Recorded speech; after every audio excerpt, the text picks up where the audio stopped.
Corona vaccine को लेकर एक तरफ जहां लोगों के मन में अभी भी शंका है और कुछ लोग इससे अभी भी दूर भाग रहे हैं, तो वहीं दूसरी ओर इससे जुड़ी एक ऐसी कहानी सामने आई है जिसे सुनकर हर कोई दंग रह जाएगा।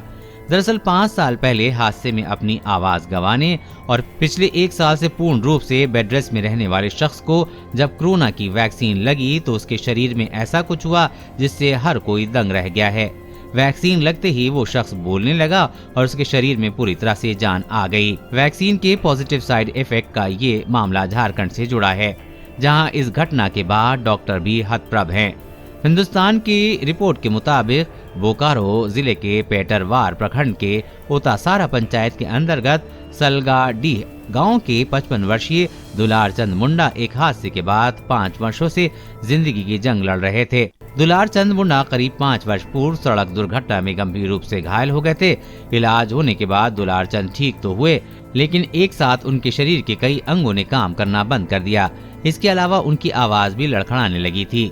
परिवार के लोगों के मुताबिक पिछले कुछ सालों से दुलार चंद की जिंदगी चारपाई पर ही बीत रही थी।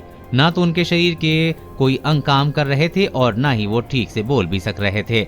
दुलार चंद को जब कोरोना से बचाने की मुहिम के तहत कोविशील्ड की वैक्सीन दी गई तो वैक्सीन लेने के बाद से ही न सिर्फ उनकी लड़खड़ाती आवाज बेहतर हो गई, बल्कि उनके शरीर में नई जान भी आ गई और कई अंगों ने हरकत करना शुरू कर दिया। पंचायत की मुखिया सुमित्रा देवी सहित कई लोगों ने इस परिवर्तन को वैक्सीन का असर बताया है। इस संबंध में जब डॉक्टर से बात की गई तो चिकित्सा प्रभारी डॉक्टर अलबेल केरकेट्टा ने बताया है कि आंगनबाड़ी केंद्र की सेविका ने 4 जनवरी को दुलार चंद को उसके घर जाकर वैक्सीन दिया था, जिसके एक दिन बाद यानी कि 5 जनवरी से ही उनके बेजान शरीर में हरकत शुरू हो गई। डॉक्टरों के मुताबिक दुलार को स्पाइन में समस्या थी, इस कारण वो काफी दिनों से बेड पर थे। वैक्सीन लगने के बाद शरीर में हुई हरकत को डॉक्टर्स भी शोध और जांच का विषय बता रहे हैं। Civil surgeon doctor Jitendra Kumar ने भी इसे आश्चर्यजनक घटना बताया है। कोरोना वायरस और कोरोना वैक्सीन से जुड़ी हर अपडेट पाने के लिए चैनल को सब्सक्राइब करें।